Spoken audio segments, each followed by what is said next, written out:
Hello friends, welcome back. आज हम लोग बात करेंगे पार्ट 2 फंक्शंस ऑफ मार्केटिंग के लिए। पार्ट 1 हम लोग ने ब्रांडिंग तक डिस्कस किया था। आज के वीडियो में हम लोग पार्ट 2 बना रहे हैं, तो यहाँ पे ब्रांडिंग के आगे का डिस्कस करेंगे। तो अगर आपने वीडियो नहीं देखा है तो आप इसके पहले का वीडियो देख सकते हैं, ठीक है। तो हम लोग स्टार्ट कर रहे हैं कस्टमर सपोर्ट से। Customer support service very important functions of the marketing management relates to developing customer support service such as after sales service, handling the customer complaints, adjustment of proceeding, credit services, maintenance and services। तो यहाँ पे होता क्या है, जब आप goods बेच चुके होते हो तो आफ्टर सेल सर्विस आपको देना होता है। तो आफ्टर सेल सर्विस कब देते हैं आप? गुड्स बेचने के बाद। तो यही एक पॉइंट होता है जहाँ पे एक सेलर पीछे हट जाता है। अगर आपने आफ्टर सेल सर्विस अपने सेलर को नहीं, अपने कंज्यूमर को नहीं दी, तो उस कंडीशन पे फिर आपका जो गुड्स है वो फिर आगे वो नहीं खरीदेगा। तो इस मामले में आप देखोगे LG बहुत ही अच्छा आफ्टर सेल सर्विस देता है। LG के आप कोई भी प्रोडक्ट खरीदोगे, आपको कोई भी दिक्कत होगा, आप उसके टोल फ्री नंबर पे फ़ोन करोगे, तुरंत 24 घंटे के अंदर रिप्लाई आ जाता है। तो ऐसे कंज्यूमर का जो सेटिस्फैक्शन लेवल है आपके प्रोडक्ट को लेके बढ़ता है, अगर आप अपने कस्टमर को, अपने कंज्यूमर को आफ्टर सेल सर्विस दे रहे हैं, ठीक है। तो आफ्टर सेल सर्विस बहुत इंपॉर्टेंट है, और क्योंकि जब प्रोडक्ट कंज्यूमर ख़रीद लेता है तब उसको 200 तरीके की प्रॉब्लम दिखती है। तो अगर उस समय आप उसके संग रहते हो तो उस कंडीशन पे वो फिर आपको नहीं भूलता और आगे चल के आपके ही प्रोडक्ट्स को बार बार ख़रीदता है। तो जो अच्छी कंपनी होती है, आप देखोगे उसके पैकेट के पीछे हमेशा कस्टमर केयर नंबर लिखा होता है, और कोई भी आपको दिक्कत होगी तो आप फ़ोन पे बात करोगे तो फिर वो आपकी हेल्प भी करते हैं। तो ये बहुत ही इंपॉर्टेंट चीज़ है, after sale service, customer support service. इस पे कंपनीज बहुत पैसा खर्च करती हैं, क्योंकि उनको पता होता है अगर हमने ये वाला स्टेज पास कर लिया तो फिर अब कस्टमर हमारा हो गया, अब कस्टमर हमारे प्रोडक्ट को छोड़ के कहीं नहीं जाएगा। तो इसीलिए आफ्टर सेल सर्विस जो है ये आपकी बहुत अच्छी होनी चाहिए। उसके बाद आते हैं हम लोग pricing of product. Pricing of product क्या है? यहाँ पे price of product refers to the amount of the money consumer have to pay to obtain the product. यहाँ पे हमें ये ध्यान देना होता है कि हम गुड्स का प्राइस ऐसा रखें कि हमारे कंज्यूमर को गुड्स को ख़रीदने में दिक्कत ना हो। अगर आपका प्राइस सही है तो कस्टमर प्रोडक्ट आपका ख़रीदेगा ही ख़रीदेगा। और सिंपल सी बात है, जो चीज़ें सस्ती प्राइस कम होती हैं तो वो कंज्यूमर को भी अट्रैक्ट करती हैं। तो यहाँ पे लोग फेल कहाँ पे होते हैं? वो प्राइस को कम तो करते हैं लेकिन क्वालिटी भी गिरा देते हैं। तो जो समझदार कंपनी है वो क्या करती है, बहुत ही कम प्रॉफिट पे काम करती है। शुरू में वो अच्छी क्वालिटी का प्रोडक्ट कम प्राइस में प्रोवाइड करती है।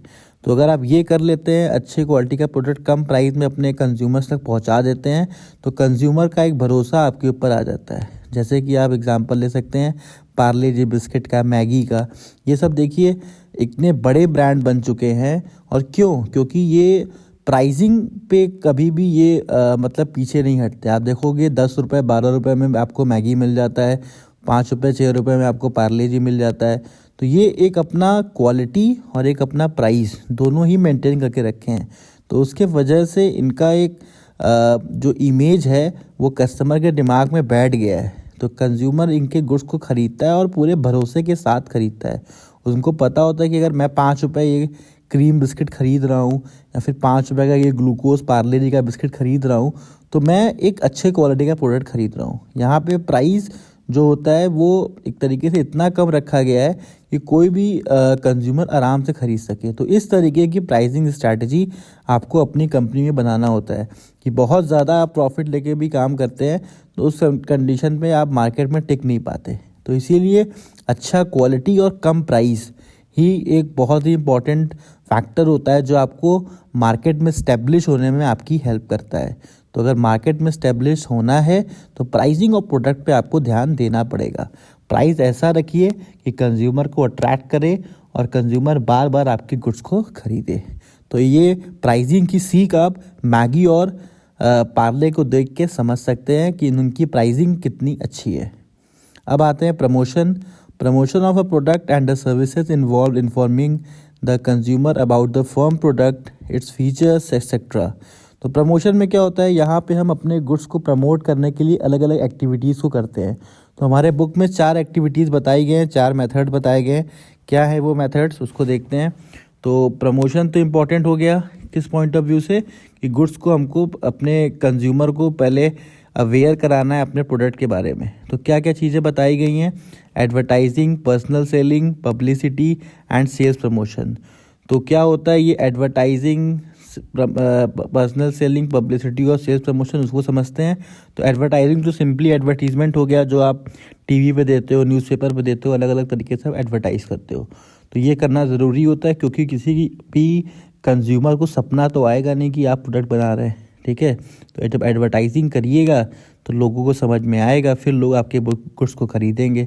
उसके बाद आता है पर्सनल सेलिंग। पर्सनल सेलिंग क्या होता है, आप अपने जान पहचान वालों को, आप अपने पुराने कस्टमर्स को जाके अपने से सेल करते हो, ठीक है। तो पर्सनल सेलिंग से होता है क्या, एक पर्सनल टच होता है, एक बार में कंज्यूमर आपके गुड्स को ले लेता है। आपका रिलेशन कंज्यूमर से अच्छा है तो एक बार में आप ले लेता है, और फिर वो बताता है, फिर वो अगर आपका प्रोडक्ट अच्छा है तो बार बार आपसे प्रोडक्ट लेगा। तो यहाँ पे भी एक पर्सनल टच के साथ गुड्स को बेचा जाता है पर्सनल सेलिंग में। उसके बाद आता है पब्लिसिटी। पब्लिसिटी तभी होती है जब आपके गुड्स की क्वालिटी अच्छी है। अगर अच्छी नहीं है तो आप चले जाते हैं निगेटिव पब्लिसिटी में। पब्लिसिटी में होता क्या है, आपने किसी को गुड्स दिया और उसको गुड्स अच्छा लगा तो वो किसी को बताया, तो यही पब्लिसिटी है। और उसने बताया, अगर अच्छा बताया तब तो वो पॉजिटिव हो गया आपके लिए, बुरा बता दिया तो वो आपके लिए निगेटिव हो गया। ये आपके हाथ में नहीं होता, ये प्रोडक्ट के ऊपर डिपेंड करता है कि आपने कैसा प्रोडक्ट बना के दिया है। प्रोडक्ट अच्छा बना के दिया है तो पब्लिसिटी भी अच्छी होगी। उसके बाद आता है सेल्स प्रमोशन। सेल्स प्रमोशन हम तब करते हैं जब हमारी सेल्स बहुत डाउन होती है, तो कंपनी सेल्स प्रमोशन करती है। इसमें कंपनी ऑफर्स देती है, कूपन देती है, डिस्काउंट देती है। और सेल्स प्रमोशन करने से ये फ़ायदा होता है कि इमीडिएट हमारी सेल इम्प्रूव हो जाती है। तो ये सब अलग अलग फैक्टर्स हैं जो कि प्रमोशन में आते हैं।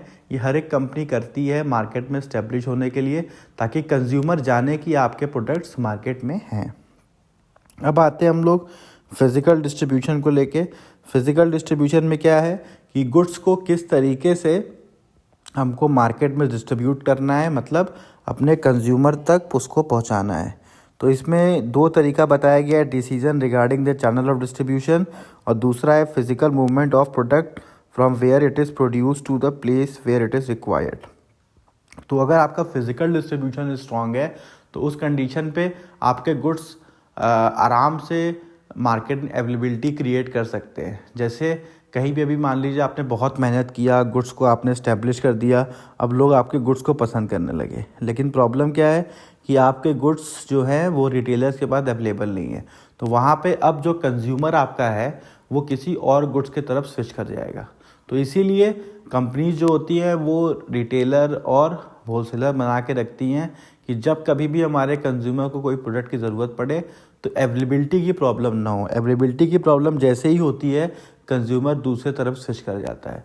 आप देखोगे हिंदुस्तान यूनिलीवर के जो प्रोडक्ट्स हैं, जैसे डव हो गया, ठीक है, तो ये सब ऐसे प्रोडक्ट्स हैं जो कि मार्केट में आपको हमेशा अवेलेबल मिलेंगे। चिप्स हो गए, ये सब आपको हमेशा अवेलेबल मिलेंगे।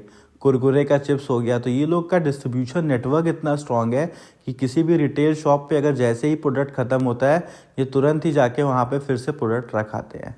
तो उससे होता क्या है, मार्केट में जो अवेलेबिलिटी है वो मेंटेन रहती है, और जो आपका कंज्यूमर है वो कहीं भागता नहीं है, वो बार बार आपके ही प्रोडक्ट को कंज्यूम करता है। तो डिस्ट्रीब्यूशन नेटवर्क पे बहुत ज़्यादा ध्यान देना होता है, जिसको हम लोग फिजिकल डिस्ट्रीब्यूशन नेटवर्क कहते हैं। तो फिजिकल डिस्ट्रीब्यूशन में आपको अपने रिटेलर को स्ट्रॉन्ग करना होता है और अपने होलसेलर को स्ट्रॉन्ग करना होता है। उसके बाद आते हैं हम लोग ट्रांसपोर्टेशन। ट्रांसपोर्टेशन क्या है, it involves movement of physical movement of goods from one place to another. यहाँ पे जो भी गुड्स जहाँ पे बन रहा है वहाँ से लेके जहाँ पे सेल हो रहा है वहाँ तक के बीच का जो एक मूवमेंट है उसको आपको ध्यान देना होता है। तो कंफ्यूज मत होइएगा ट्रांसपोर्टेशन और फिजिकल डिस्ट्रीब्यूशन को लेके। फिजिकल डिस्ट्रीब्यूशन में हम नेटवर्क की बात करते हैं कि अवेलेबिलिटी मेंटेन रहे, और ट्रांसपोर्टेशन में एक गुड्स को दूसरे जगह तक पहुंचाने की बात करते हैं। तो ट्रांसपोर्टेशन में हमारा मेन फोकस क्या होता है कि गुड्स सही सलामत पहुँच जाए। जैसा हम गुड्स बना के बेच रहे हैं वैसा ही गुड्स वहाँ पर पहुँचे, ठीक है। आपने बहुत अच्छी क्वालिटी का गुड्स बनाया, पैकेजिंग बहुत अच्छी की, लेकिन आपने दूसरे स्टेट में भेजा तब तक गुड्स डैमेज हो गया, ठीक है। तो फिर अब कंज्यूमर आपका पूरा मेहनत ख़राब हो गया। तो इसीलिए कंपनीज जब कहीं भी गुड्स भेजती हैं तो एक ऐसे लॉजिस्टिक पार्टनर को हायर करती हैं जो मार्केट में गुड्स को बहुत अच्छे से पहुंचाने की गारंटी लेता है, क्योंकि प्रोडक्ट तो बना लिया, कस्टमर भी बना लिया, हमारा कंज्यूमर तैयार है ख़रीदने के लिए, लेकिन गुड्स पहुंचते पहुंचते डैमेज हो गया तो फिर आपकी सारी मेहनत ख़राब हो गई। तो इसीलिए ट्रांसपोर्टेशन पे बहुत ध्यान देना होता है कि बेटर ट्रांसपोर्टेशन फैसिलिटीज़ हमको यूज़ करनी पड़ती है और वो कॉस्ट इफ़ेक्टिव हो, ये भी बहुत इंपॉर्टेंट है। अगर आपने ट्रांसपोर्टेशन में बहुत पैसा खर्च कर दिया तो गुड्स आपका महंगा हो जाएगा। तो मतलब सस्ता ट्रांसपोर्टेशन और अच्छा ट्रांसपोर्टेशन आपको सर्च करना पड़ता है ताकि आप हर एक मार्केट में पहुंच सकें। जब भी आप कोई प्रोडक्ट ख़रीदेंगे आप उसका देखेंगे, पीछे लिखा होता है ये प्रोडक्ट कहाँ बन के आया है, तो आप देखोगे उसके बैच नंबर्स लिखे होते हैं। बैच नंबर से आप कनेक्ट कर सकते हो कि कहाँ पे ये बना है। तो आप देखोगे हमेशा 1-2 स्टेट बाद बन के आया हुआ है, तो आप देखोगे इतना दूर से बन के आया है लेकिन फिर भी उसकी क्वालिटी इतनी अच्छी है। तो क्वालिटी अच्छी होने का कारण क्यों है? कारण यही है कि इसके ट्रांसपोर्टेशन पे वर्क किया गया है। ट्रांसपोर्टेशन इतना अच्छा रखा गया है कि जैसा बन के वहाँ से निकला था वैसा आपको मिल गया।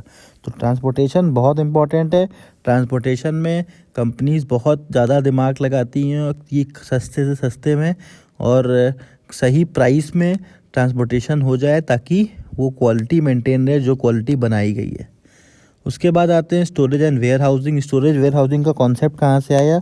ये गोडाउन का कॉन्सेप्ट है। छोटा सा गोडाउन हम लोग बना के रखते थे अपने प्रोडक्ट के लिए, उस कॉन्सेप्ट को थोड़ा सा बड़ा कर दिया गया, उसको हम वेयर हाउस बोलते हैं। वेयर हाउस में होता क्या है, जैसे जो सीजनल प्रोडक्ट्स हैं उसको आप इकट्ठा करके रख सकते हैं। जैसे एग्जांपल लेते हैं आईटीसी का।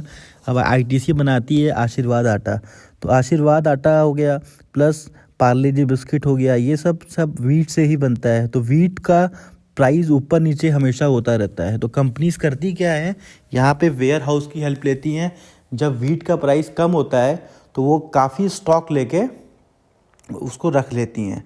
तो उससे फ़ायदा क्या होता है, पूरे साल इनके प्रोडक्ट्स के दाम महंगे नहीं होते और कंज्यूमर के नज़र में इनके प्रोडक्ट्स आ जाते हैं, क्योंकि कंज्यूमर भी चाहता है कि कम से कम पैसा खर्च करके अच्छा प्रोडक्ट मिले।